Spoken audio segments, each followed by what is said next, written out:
During the past year and a half of being a full-time filmmaker, I've only gotten the privilege to make a handful of music videos, but they're still my favorite thing to make.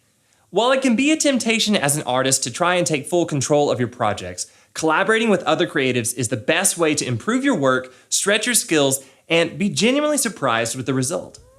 It's harder to do, but a lot more fun. So in this production diary, I'm going to share a little about what went into creating this highly collaborative music video, some of the lessons I learned directing and filming it, and highlight some of the challenges and joys of creating something that looks expensive for almost no money. My name's Bobby, welcome to The Void. This is Stoked.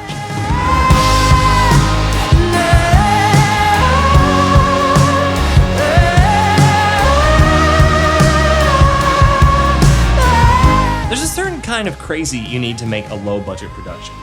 In so many ways, as you progress in your career as a filmmaker, things tend to get easier. I mean, you have a bigger crew, more hands, lots of sharp minds, and better equipment. They all come together to allow you to pull off the ideas you have in your head more quickly and with less struggle. The amount of money and time it takes to pull a multi-location, high-concept, narrative-driven music video out of your butt is a little bit insane, and it's incredibly fun, but also frustrating, but also fun, but exhausting. But also, it's just not going to come together if everybody isn't in it to win it. Since we're filming this video during social distancing, I asked Casey if she would set up her phone and tell me a little bit about the video from, a place where I don't have to get within 6 feet of her. So, Casey, how'd the song come about? The idea that trapeze artists came into play is just that going back and forth, feeling like there's one moment you're great, the next moment it's not. One moment you see on social media there's really great things happening, the next moment you see that your friend has been treated harshly because of racism or homophobia. So it just came out of this idea of trying to balance that all, specifically through social media, but just also in just emotional everyday life. We started pre-production just by throwing a bunch of ideas out on the table. There's a lot of people, I think I love what Mr. Rogers says, there's a lot of people being the helpers and the doers that doesn't often get reported. There's a lot of people doing good.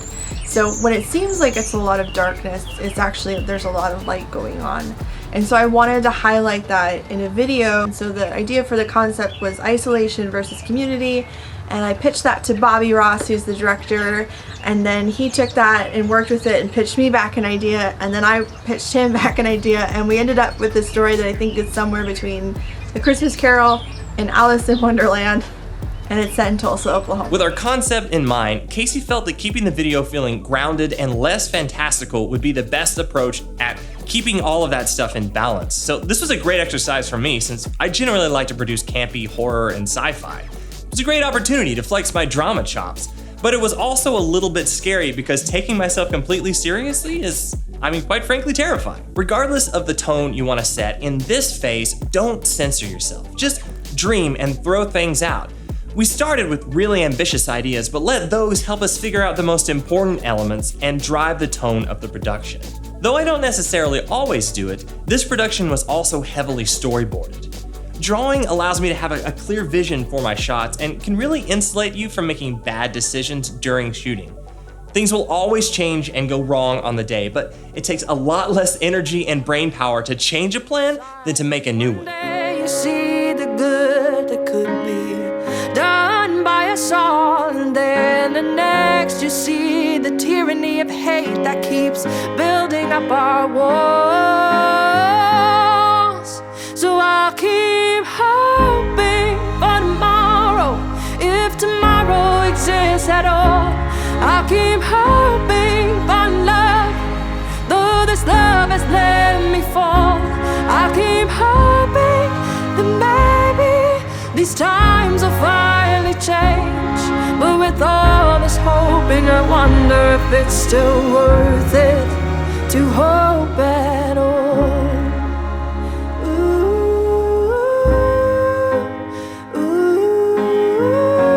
The narrative pieces were drawn out shot by shot, while the sequences of Casey around the city in the bridge of the song and the final performance were only loosely shot listed, since we knew that we were going to go the route of shooting coverage and allowing our editor Brian Hicks room to breathe and interpret the flow of the song in post-production. So what we'll be doing is Yeah. giving Brian as many different angles and options as possible to get that kind of like build up section. Yeah. Okay, so we're gonna be walking backwards really quickly, so I'm gonna have somebody have their hand on my back so that, or at least when I'm about to run into something, and they'll just kind of put pressure on to make sure that I don't run into a wall. Let's work hard. Which one of you is doing that? Let's go.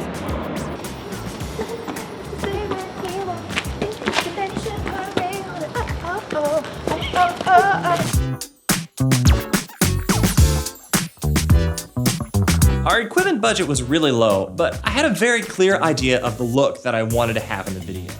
Clear, colorful, and contrasty, I opted to use the Sony a7 III as the main body. Though I really hate the experience of shooting with it, the image can be really tasty. It could definitely deliver that sharp look that I associate with something like a Red. For support, we used a crappy slider and a couple of different gimbals, just whatever we could get our hands on with the money we had, and a giant box with wheels on it. I'll get back to that one. Though there were a lot more people involved, we actually did this video for less money than it took to make my previous video, Stranger Ways by Lone Wild. That video had a lot of special and visual effects, but also took 5 days to shoot rather than the 3 we had budgeted for Trapeze Artist. That does not mean it was easy though. This film was filmed over 3 days, over 3 months. We started in December. The first day was really cold, like really cold, and it was mostly outside. And we started at 3 p.m. and we ended about 3 a.m. In order to combat the cold, we borrowed my dad's industrial heater and kept the wall-mounted heaters in the location's outdoor area going anytime the camera wasn't rolling. Maybe don't stand in front of it. Yeah, good call. There shouldn't be actual flames, but it's, oh boy. Yeah, it's hot.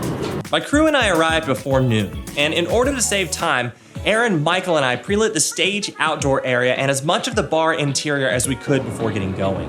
Hey! Oh! What a roller coaster ride of emotions we're going through right now. To make sure we used our time efficiently, we shot out of order, and Aaron would set up our next scene before we were done with the current one, so we could move from shot to shot with as little downtime as possible.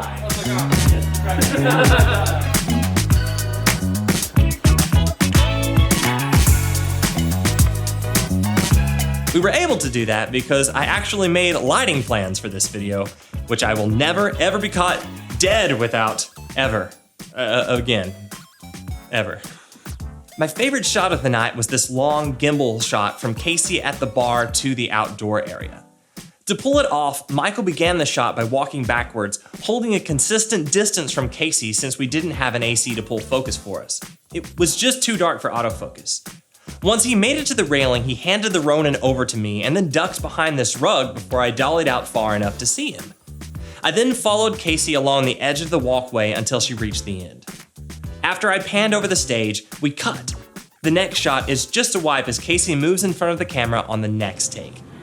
I'll keep hoping for tomorrow. Our next night was at Living Arts of Tulsa. Day two. We're here at the Living Arts Center, and let me start over again. Instead of lighting this scene myself, I did another career first and brought in a guest gaffer, and our new bro, Logan Sowers, absolutely killed the look and created something I couldn't have captured on my own. Block the window, block the door, like just visually blocking things using these big white things. So. Yeah. Because they all are on wheels.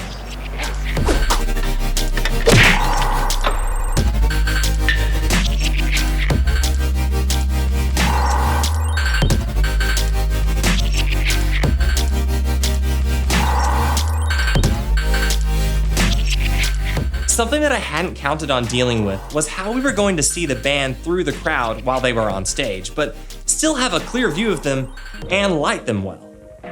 Our solution was this: a box on wheels. Massively janky. I'm sorry, Mom. Actually, I'll put it back. Start and stop very gradually.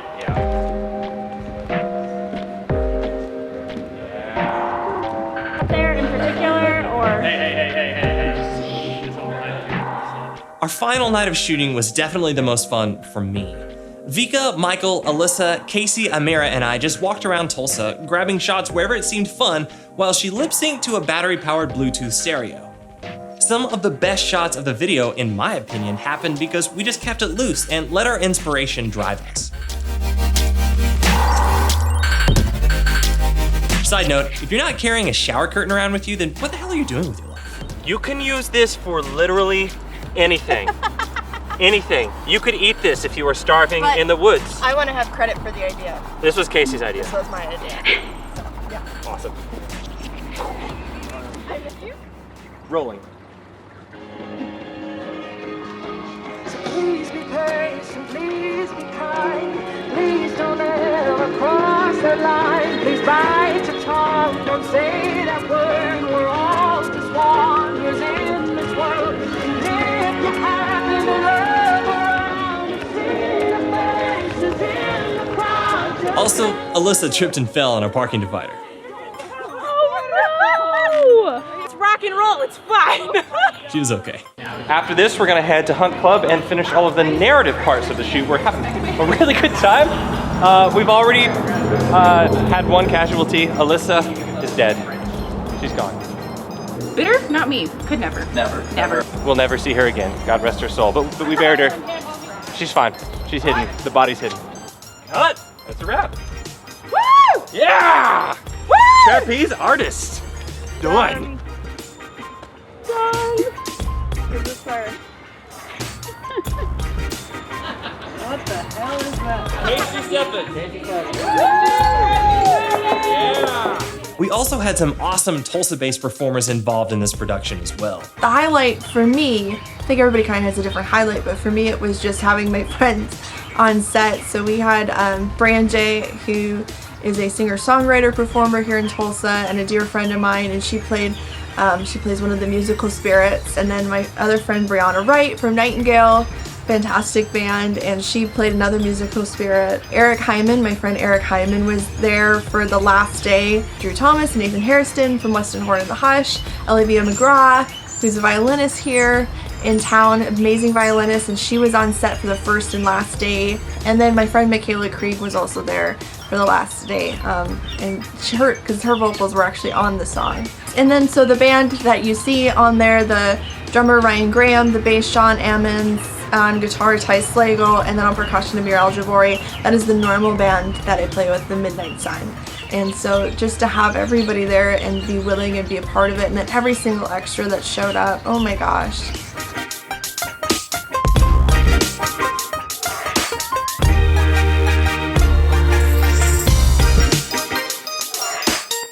Once we had shot everything, I experienced yet another career first in handing the footage off to an editor.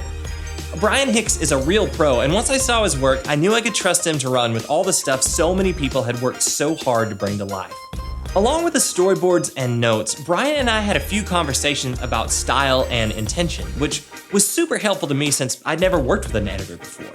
Something that was important to me was giving him options and letting him figure out how to interpret the energy and flow of the song himself. After he started making cuts, I made a conscious effort to let him interpret it and create his own art. I'm massively proud of how it all turned out. My favorite part was seeing how differently it turned out from how I would have cut it, and it taught me a lot about how malleable and fluid the whole process of making something can be. It's really exciting to see something in the end as if you were seeing it for the first time, and I highly recommend it if you're someone who's as accustomed as I am to doing your own editing. Just know love don't grow alone. So Every project is different, and just relying on how you're used to doing things will never work every time. Being flexible, learning how to communicate better, and trusting in your planning are all things that come partly from experience, but partly also from just staying open to new ideas throughout the whole process and being receptive to moments of inspiration as they come to you. As our productions get bigger and more people become involved, I'm finding more and more that respecting others and having fun are what keep this fresh and exciting. I'm so thankful to everyone who gave their time, energy, and ability to this production, and I hope you've all got as much out of it as I did. And for those of you who made it this far into the video, thank you. Leave a like and share this with your friends if you got something out of it. Consider subscribing if you haven't already, and I'll see you next time I get the wild hair to make a YouTube video. Which could be, who knows when. Till then, keep it weird.